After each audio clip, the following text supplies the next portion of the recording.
And I was mad.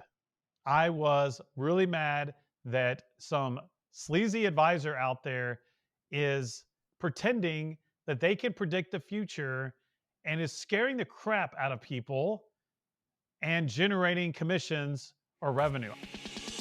Welcome to Upticks with Jake Falcon, founder and CEO of Falcon Wealth Advisors. In this podcast, we help high net worth individuals overcome financial complexities. We do this by enhancing financial literacy and discussing topics in a language free from industry jargon. Join us as we help explain exactly what having a solid financial plan means, as Jake draws from years of experience in helping hundreds of individuals get financially organized and focused on their goals. We hope you find Upticks educational, entertaining, and shareable. Now, on to the show. Welcome back to Upticks with Jake and Cory. Cory, welcome back to the show. Jake, thank you again for having me back. Yeah, and we got out of the polar vortex, Cory. Warmer weather is ahead, and I'm real excited for golf season to be here. I've been starting to swing the old weighted club around, get those muscles limbered back up. And I know you just completed physical therapy. So have you ventured back out onto the pickleball court? Yes, just last night on the paddle courts was my first night back it was the first time back on the courts in 2 months. How was it? It was good. There was some stiffness and soreness in the ankle, but I was able to get through all 3 sets. Felt good, woke up today and felt just about the same. So focused on stretching and everything else involved, but it's been good to be back. How does it feel swinging the club around? It felt good. It felt good. Yeah, it was weird. It was a much kind of wanted to take a break, but now swinging the club, I'm excited to get back out there. So I think I have a Good. lesson. I think I have a lesson coming up this week. So I'm going to get things rolling and hopefully have another good golf year. Now, Excellent. I'm glad to hear you stretched. Did you drink lots of water? Lots. Good. See, you and Tom Lots of Brady. water. And I Told you. I found a great ankle brace. It was what I would call an Amazon special, nice and cost effective, that my physical Good. therapist recommended. That really helped too, just to stabilize it. So Good. Well, stay healthy. I'm glad you're getting back out there and being active. And don't forget, stretch and water, Cory. I'm telling you. Way to do that's it. good advice for me and for everyone. All right. Before we dive into today's headlines, I also want to thank our audience, Cory. Our subscriber count is fast approaching 1,000 on YouTube. So thank you very much for that. And There it is. if you're listening to this on your favorite podcast platform, whether that be Spotify, Apple, iTunes, or wherever you listen to podcasts, thank you again. We'd prefer a 5-star rating or a thumbs up. I think that helps the algorithm get out to more people. And also, if you have any content that you would like Cory and myself to debate or discuss live here on Upticks, feel free to email that over to Luke at falconwealthadvisors.com, and Luke will be sure that we talk about it right here on Upticks. And again, the whole point of our show is to enhance financial literacy. Cory, it's a real problem. Many Americans, frankly, many people of the world are uneducated when it comes to wealth management, and you and I are here to change that. So thank you again for joining me, and let's Play ball. play ball. All right, Cory, why don't you start us off here? Jake, what is a client to do if another advisor tells their friend that a crash like the 1920s or the Great Depression's coming? Yeah, so before we go into headlines, I wanted to start with some common questions, Cory, because this is a real thing that came up actually in a meeting, is that I had a client come in and say, my friends, I think it was a client or it was a potential client. Either way, I had a meeting and they said my friend's advisor told them, oh yes, it was a client, told them it's going to be like the Great Depression. You need to cash out all of your retirement right now and give it to me. That's what this advisor said to this person. Wow. And I was mad.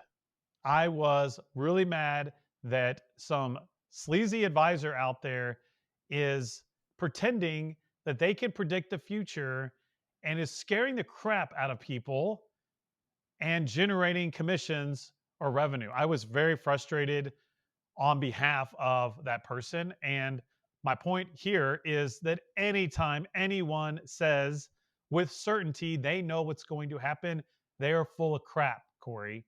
and you should not believe them. Nobody can predict the future. I can't do it. You can't do it. Your friend's advisor can't do it. You know, Warren Buffett can't do it. Nobody can do it. Nobody can. So my client rightfully understood. She's like, wow, that seems rather extreme. So she didn't try to take any action.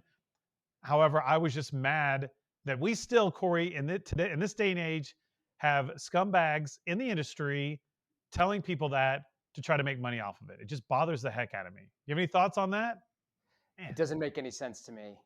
I agree with virtually everything that you've said, Jake, but I don't know what other than, I guess, personal selfish gain, I just don't know what someone would be what their desired outcome is, and telling someone that there's a crash on the horizon, they know it's coming, and you need to cash out everything and give me all your money. If somebody told that to me, I'd say, thanks for your time. And I would turn around and I'd walk in the other direction. Yes. So yeah, it was crazy. I got mad. Not at my client, obviously. I Blow got up mad someone's whole financial plan. I got mad that there's a professional, well, they're not a professional, of some scumbag out there claiming to be a professional, scaring the crap out of citizens. That is the opposite of financial literacy. That is creating stupidity. Yeah, financial illiteracy, intentional. Yes. All right. It sounds like. That's enough for that one. Let's go on to the next one here. Good idea. So, another common question, Cory, and this is a tough one. What should someone do if they're unexpectedly laid off? Which I hate to see that. It does happen. But what are some steps some people should take? It is a tough one. The first step for folks, though, is that I encourage people to try to just take a step back and evaluate the situation as objectively as they can. It's okay to feel the emotions that you're going to feel. Recognize that where things are at currently is temporary, but just starting with that awareness of what's happened. But I think that people can feel like the walls are closing in almost immediately when something like that happens. And just taking a moment to step back and evaluate what your options are and what the right path forward is. Yeah, that's easy for you to say, though, because that doesn't, I mean, Sure. I get it. You're saying take a step back. It's just, it's hard to do. I wouldn't do anything extreme, but let them out too, Cory. I wouldn't want to suppress those emotions. If you need to cry, cry. If you need to yell in a room by yourself, yell in a room don't yell at anybody. Yell in a room by yourself. I know we always say that to pause and take a step back, but what if that happened to you? It'd be tough. Right. I guess my point, though, about pausing and taking a step back, particularly if you are working with an advisor that can be someone to help through a transition like that, is somebody can help you understand where things are at and what needs to happen from this point forward, rather than just panicking and assuming that making a rash decision is what someone needs to do. Yeah, good one. Good one. You're right. Yeah, exactly. So that's really good. And I think let those emotions go out. The last thing you want to do is suppress them. And also the last thing you want to do is make some sort of bold decision, because that's not going to help anybody. I agree. Make an appointment with your wealth advisor as quick as you can get in to see them. Let's go over your financial plan and let's talk about the future. Let's use this as a opportunity or a challenge of a new direction in your life. And let's embrace those emotions. Though. If you need to cry, cry. If you need to yell in a room, yell in a room. Just don't do any harm to yourself or others. Obviously, we hate to see it because it's an emotional thing, Cory. It is. So yeah, of course it is. And the one other quick point that I just want to make about that, Jake, and I appreciate what you've said here because I agree with that completely. But ultimately, for somebody in that situation, you and I have both seen it enough, Jake, I think in our careers, that it is natural and normal for someone to feel like this is an awful thing and things are going to be worse. But I can point to enough specific examples with clients where it ended up actually being a blessing one way or another for them. So just recognize that before jumping to any major conclusions. I love that. I love that. That's really good point, Cory. Let's not be very quick to judge what happened. Let's just take the facts of what happened. Let's pivot. Let's readjust your plan. You're right. We've seen this a ton, sadly. We have a ton of clients that got laid off unexpectedly, and it turned out to be the best thing that could have happened to them. So let's not declare this as a bad thing. Let's fully experience our emotions. Let's use this as a challenge for a new opportunity to go down a different road. Good one, Cory. I like that you brought that one into it. Good.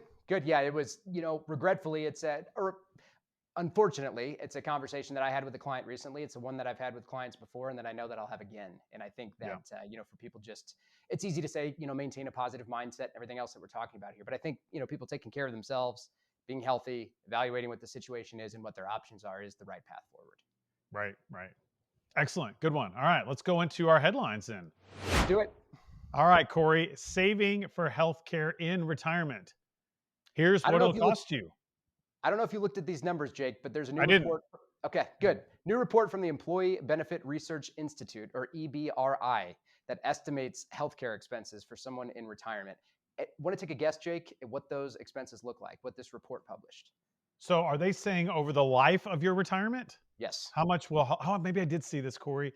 How much health insurance will cost you over your lifetime? Is it 400,000? It is 189 to Oh, 351,000 I think I did read this, but I think I doubled it in my head. That's per person? for a couple, up to Oh, 351,000 for a couple. see, I think I did read this. So yeah, so around 400, 350 for a couple, 180 for an individual. Wow, that's a lot. Okay. That's total healthcare expenses, not even just insurance premiums. Total healthcare expenses is the estimate over the course of retirement. But in reading through this data, there's a lot of information out there. Of course, as I'm sure a lot of people watching or listening to the show know, as they approach Medicare age, there's a lot. They are just inundated with information. But making the right choice about what healthcare option you go with, particularly once you do reach Medicare age, can really affect what this number looks like. But recognize that there's no free lunch. It's not going to just ultimately be free for anyone, but work with an expert, work with someone that knows the system inside and out to help you make the right choice for you, and recognize that that may very well be different than it is for the next person or your sibling or your coworker or your neighbor. Yeah, good one. And I would also encourage people to review this annually. Like, don't think that you Yes. can just set up your Medicare, for example, at 65, and that's what it should be the next 30 years. It shouldn't necessarily. So you need to review this thing every year. Your health changes, your cash flow changes, your life changes. So it may make sense for you to go down one plan when you're 65, but maybe when you're 68, you need to pivot and do something else. So you should review it annually and recognize it's going to cost you some money. And we want to make sure that there is a cushion in all of our clients' financial plans to help absorb these healthcare costs. So that's good, Cory. I'm glad you shared that. It's a good fact to know. 180 grand per person, roughly. So you got to make sure that you're ready for it and that it's not something that you ignore. I like it. And the one other quick point there, Jake, is to be proactive about what you can do to improve your own health. If you hear or see those numbers Yes. and find them to be pretty significant, which they are, recognize what can I do to keep my health in good health. So ultimately, that number maybe can be less for me than it is for the next person. Right. Right. Good. Retiring before 65. Jake, make sure you know your healthcare options. So we're going from healthcare to healthcare. I talked about Medicare 65 plus. Tell me what you've got here. Yeah. So this is prior. So people that retired 55 or 60, right? And Cory, I would argue, I don't know, it's a lot. I'd say maybe 70, 80% of my clients are retiring before 65. And this is just a guess. I don't have the hard data on that, but would you suggest the same? I have a lot of clients that retire before 65. Yeah, anecdotally, yes, I would suggest that it would probably be about the same. Right. So this article, I don't want to scare anybody, obviously, but this article said if you leave 4 years before becoming Medicare eligible, you're talking about easily $100,000 that you're going to have to pay for health insurance, right? Because for a couple, it's around $2,000 a month is what they're estimating. It could be lower, it could be higher. So there were some good takeaways here. So if you are planning to retire at 61 or earlier than 65, for that matter, some of the tips were to stagger your retirement if you're married, so you can stay on one spouse's plan. If that's not possible, you can certainly do COBRA, which is basically staying on your employer's plan for 18 months. It may cost you more because they're probably not going to subsidize much of it. You have any thoughts on that before I go over some other tips? Keep going. All right. Yeah, keep going. The Affordable Care Act. So that's basically where you would go through the government. There's 4 different tiers to choose from, and it's also based on your income. So you definitely want to work with a health insurance broker, I think, on that because it can be complicated. They mentioned, Cory, private insurance isn't such a great option anymore. You could do it, but it's not as good as it once was. There's been a lot of changes there, or wasn't it? I don't want to say that it's maybe not as good as it once was, but it just might be more limiting than you think. So you want to be aware of that. Don't just default to that. You can also look at disability through Social Security. So if you retired because you had a disability and you can basically prove that, you basically are going to be able to go on to Medicare. And they even said that you maybe go work at Starbucks or Trader Joe's.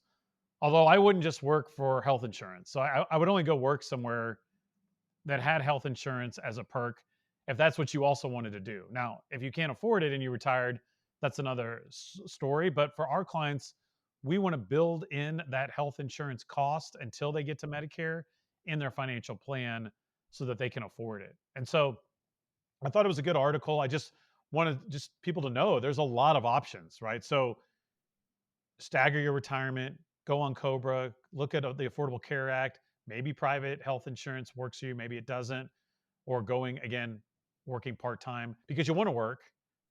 I hate to hear people, I'm only working for health insurance. I don't like to hear that. So you have any thoughts on this? Really good. I like the point that you made about staggering retirement, Jake. I've worked with enough clients, and I'm sure you have too, that it's not advice. It's not going to work for everyone, but I have seen couples that have done just that, where they've staggered, and maybe the second spouse works until they are 18 months before age 65, if that works out in their financial plan, so they can carry that Cobra right up until that point. But again, just like so many things. Good luck though, Cory. Good luck telling your wife she needs to work longer so that you can get on her health insurance. Thank you. Well, and no one says that it has to be her. It could be me, right? So right. But you're right. I see that a lot. And I see that actually a lot. I do that too. A lot of our clients don't retire at the same time, but it's always a running joke that who's the spouse that's going to want to work longer just so the other spouse can get medical coverage. Right. So you have to have a plan. Like you need to have an open dialogue because the perfect situation is maybe one spouse wants to work and they love their job. And that's awesome. Like we love to see that. But I don't like to see when both people want to retire and one person's just working for that health insurance. So again, all this is boiling down to let's meet with one of our financial planners. They can crunch the numbers on your plan and run multiple different scenarios to show you what this health insurance subject looks like. Good. What else were you going to say? Just like you mentioned, Jake, when I was talking about Medicare and the expenses involved, the same is true for people who have health care before age 65 who are retired. Reevaluated each year. You made that point earlier, and I think that's good, that don't make any assumptions about anything being locked in for multiple years. Reevaluate it on a year-to-year basis because life does happen and things do change. And that market changes a lot from year to year too. Right. Good. All right. That's enough about health insurance today. Let's move on and talk about something more fun. Yeah. Let's talk about taxes, Cory. That's more fun. That sounds like more fun. The IRS is cleaning up its act. It's also cracking down on you. On me, yes. This was from Barron's, and this tax filing season, they just outlined with some of the legislation that's been passed, additional funding for the IRS, what people are to expect. And this tax filing season, individual taxpayers can expect better but spotty phone service, which I don't know if that's better but spotty phone service is what they outlined. I know. They said that? Yeah, I guess as an advantage or a perk here that you'll be able to get people on the phone sometimes. Yeah, right. Yeah, conversations will be better sometimes, I guess. No way. Improved tools at irs.gov. That was good. I actually have not explored those yet, but it's good to know that there are more tools that are out there. Hold on. Can't you go to irs.gov and file your return through them? I think you can. I believe you can, yes. Like a lot of people use, some of these, I don't know what they're called, Tax Act or Quicken, I don't know. TurboTax, right. And I'm not endorsing them. So again, compliant, I'm not endorsing them. I'm just saying you actually might be able to go directly to irs.gov and file directly there and not even pay for TurboTax. Now, I don't know if it's any good because I do see value in hiring an accountant to do mine. But again, go ahead. Yeah, it's called IRS Free File, Jake, just so you know. Yeah, there you go. Free file. Must be good. It's free. irs.gov. They also highlighted heightened enforcement on high income earners, more scrutiny and less leniency, which again, the big takeaway from all of this, in my point of view, Jake, is aligned with what you just commented, which is work with a professional and get it done right. Someone may see that cost as something that's prohibitive, but it ultimately can be a small price to pay if it helps you prevent or stay out of an audit situation. And that's not obviously anything that can be guaranteed by any means, but just recognizing that working with a professional to get it done right. Our tax code's complicated. It is. And it seems like it just gets more and more complicated. And it makes a lot of sense to work with a professional. Right. And again, I agree. I love my accountant for the fact that he doesn't really cut any corners with me. And I don't ask him to either. And he's like, Jake, it's just not worth it. And again, I don't ask him to, but we've talked about this before. And he's like, people that do that, he said they may never get caught and it may be fine. But he's like, I'm just telling you, if people that cut corners or basically cheat on their taxes or lie and they do get caught, it is not good. So, the reality, and Cory, you and I have talked about this on our show before. If you make a lot of money, you're going to have to pay a lot of taxes. That's just the way it works. And it's just a byproduct of the society we live in. I don't like paying high taxes. I don't like the tax code. I think it's way too complicated. But what are you going to do? You're either going to cheat and break the law or pay it and do good tax planning with your friends at Falcon Wealth Advisors to make sure you're paying the least that is possible, right? And that's what we want to do for our clients, certainly. So that's good. I appreciate that. And just know, didn't they beef up their workforce? And so now that's what they're saying, right? And they're still going to keep doing so over the next several years. Yeah, so they're good for them. It was probably understaffed. And so I think that's a good thing. I think the tax code needs to be simplified. And I think that, they need to standardize some things so that people don't try to find crazy loopholes and cheat all the time. But, they're not asking me either. Right. Yeah, I know what you mean. I agree with you there. All right, Good. Let's go on to the next one here. Jake, here's a way to delay some RMDs and to put off your tax bill. There we go. More taxes. So RMD stands for Required Minimum Distribution.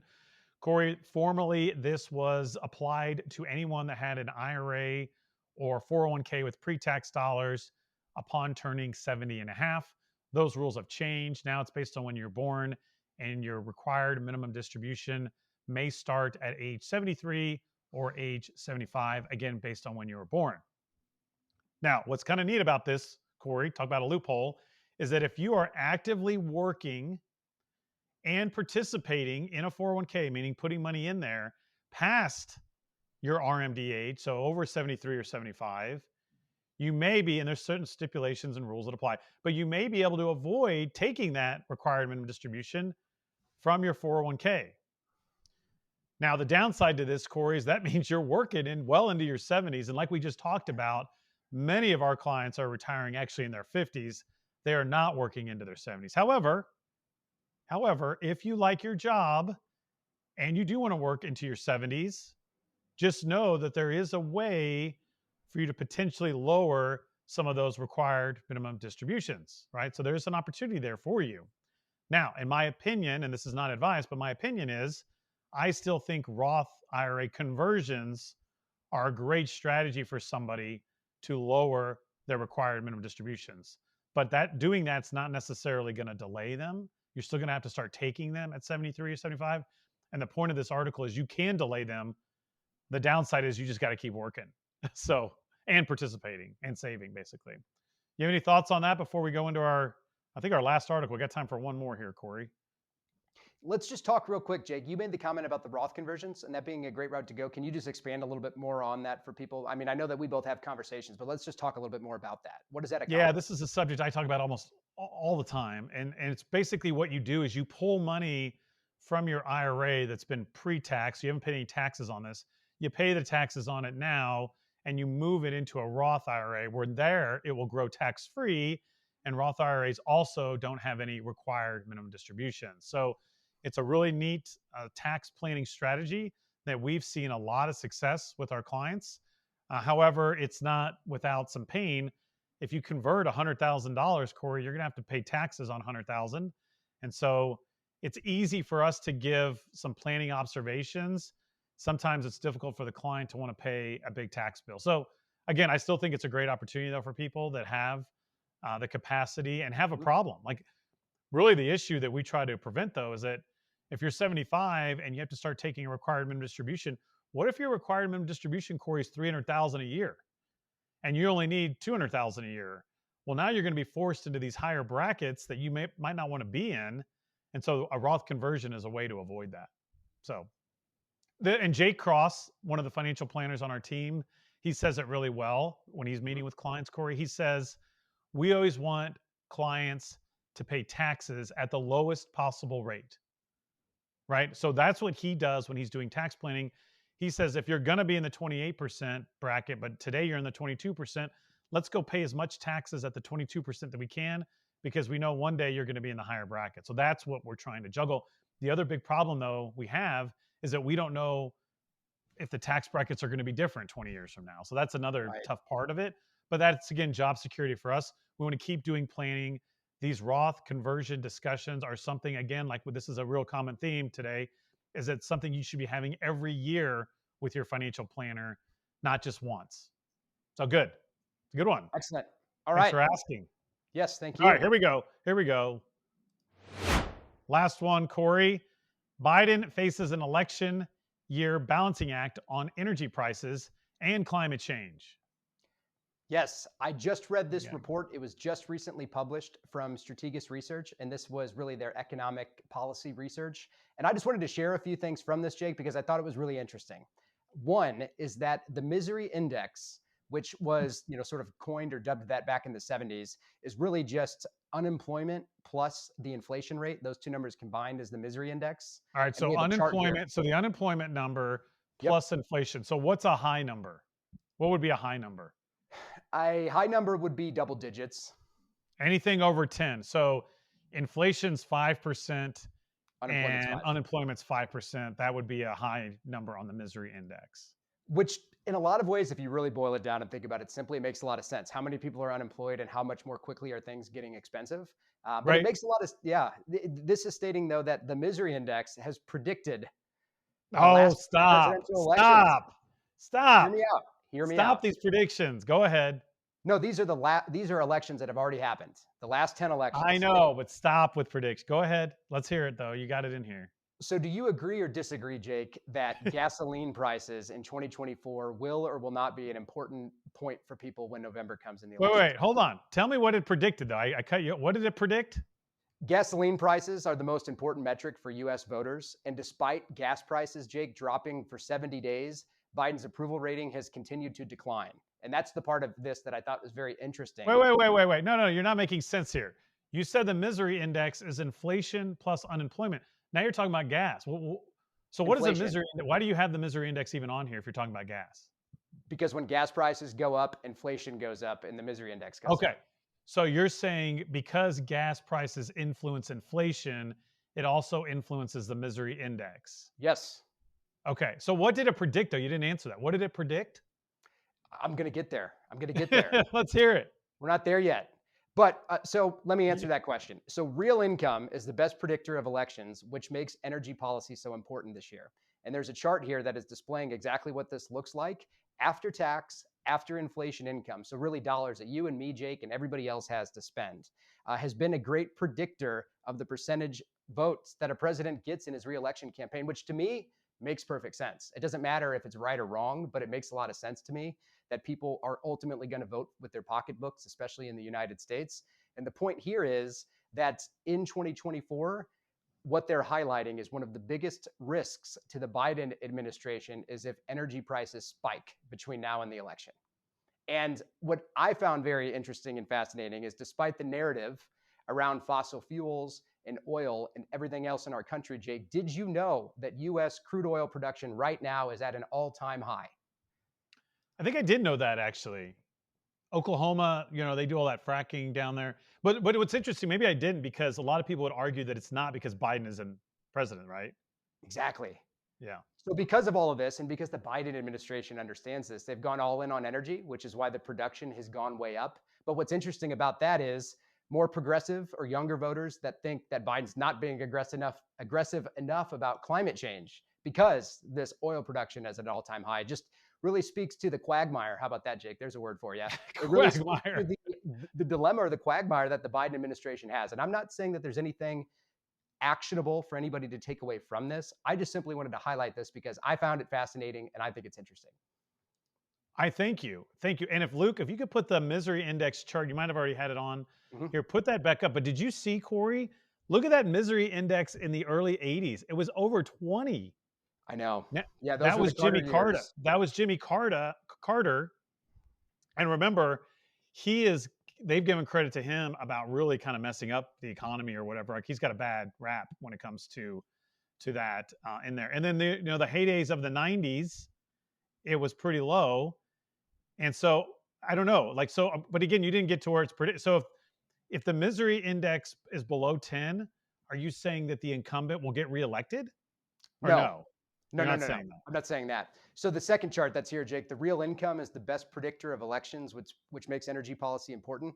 This is looking at per capita disposable income growth and a president's reelection share of the two-party vote. So basically, hold above on. or Read below this. Show line. this to me because it's kind of small here. So on the horizontal axis, it says real per capita disposable income increase. Yep. And then on the vertical axis, it says, what does that say? Percentage of two-party vote. So what does this mean? So does this mean Nixon was great? Like, what are you trying to say here? No, what this is telling us is that the presidents that have sat below this line, Jake, where Biden is basically sitting right on the line currently, are the presidents that have lost their reelections, and the ones above that line are the presidents that have won. Okay. Thank you. That makes Maybe I good buried sense the lead now. a little bit on that, but that's what it's telling us. Got it. Now, I say, Cory, we take these charts and we flush them. All right, because fair again, enough. no one can predict the future. Now, I love though, I do find it interesting with you, and I think it is a good observation, but I want to drive this home. No one, Cory, not this chart, not Strategas, can predict the future. Correct. I'm Just not want to arguing make with you on that. just want to make that. But I like it. And it's interesting. What's going to make it even more difficult, according to the predictor here, not you, the predictor chart, Biden's right on the line. So we really can't tell, right? He's right on the line. And they're not making any bold proclamations about what's No, going to no, happen in no. November. It's more just like, look, this is going to be a really critical data point given where things stand right now. And I just think it's. Go ahead. Please. Well, I appreciate your comment on that oil production's high when you have this very green president. Yeah, it's not the narrative. The hypocrisy. And so I don't blame the young voters that support him for being mad about that, because that's the problem though, Cory. That's the problem with politicians. Is all they care about is power and getting reelected. They don't really care about what they're saying. It's about the power. So yeah, and crazy. It can corrupt. And it can corrupt both sides. Yeah, yes. And thank you for sharing this chart. Again, I know I give you a hard time and I want you to keep showing these charts, but thank you for doing it. It's good to get some perspective, but I don't like predict. You know, when I heard predictor, I was going to get like, come on. Yeah, no, I hear you. I just think though, like we're almost everything in life, most decisions that we make are based around a future that's unknowable, just like the Roth conversion conversation we just had. I just finished a good book about this, Same as Ever, and he talked about in that book, Cory, that people want that. People want that's why people subscribe to that stuff. They want to be lied to. They want someone with conviction that says, you know what, Cory, I know what's going to happen and I'm going to take care of you. That's what people want. Yeah, a comforting lie instead of an uncomfortable truth, which is that no one knows. Yes, they want the known. They want the unknown to be known. Instead, I would challenge people to embrace the unknown. Right, because the unknown is never going to be known, right? That's the thing. But humans, we want to know. We want to know. Anyways, good episode. Thank you, Cory, as always, for joining me. You're welcome. Thank you for that word choice, quagmire. You like awesome. that? I love it. So, and that's, I know we're out of time. So, and again, thank you, Cory, as always. And thank you all for tuning in. We hope you have a great week. Thank you for listening to Upticks. Click the subscribe button to be notified when new episodes become available. Also, be sure to visit our website, falconwealthadvisors.com, and click the Contact Us button if you'd like to meet with Jake and his team.